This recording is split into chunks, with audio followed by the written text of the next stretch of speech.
अस्सलाम वालेकुम।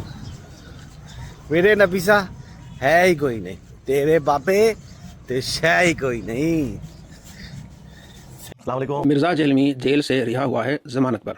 हकीकत बात है इनकी कमरें टांग रही हैं। आशिकान रसूल परेशान न हो, ओए थोड़ा के लेना देना न सोए तू। उसका केस खारिज नहीं हुआ, आमा फिर बता केस चलता रहेगा, सिर्फ ये जमानत पर बाहर आया है। ओ बरेलवी हो देवबंदी वाले हदीसों क़यामत तक पिटो। हमारी कोशिश थी कि जमानत पर भी बाहर ना आए अपनी जुबान बंद कर। और जेल में सड़ता रहे। गए हां लुट गए।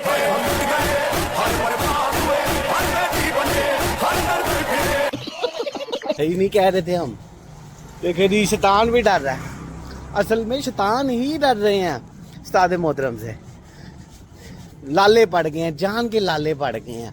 अंदर मेरे उस्ताद मोहतरम रह के आए हैं और जान के लाले इन शैतानों को पड़े हुए हैं।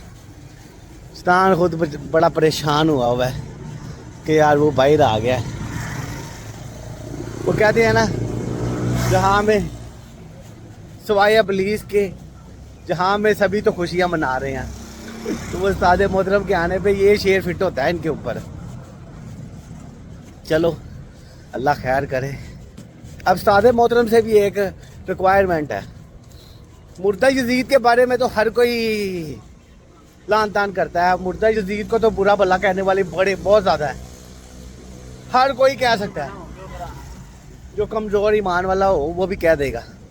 मगर अब उस्ताद मोहतरम आपसे रिक्वेस्ट है कि आपने अब आप बाहर आए हैं, जेल से हो आए हैं, तो काइंडली ये जो जुल्म और बर्बरियत और ये सारा कुछ हो रहा है इस मुल्क में, काइंडली इसके ख़िलाफ़ आपने आवाज़ उठानी है।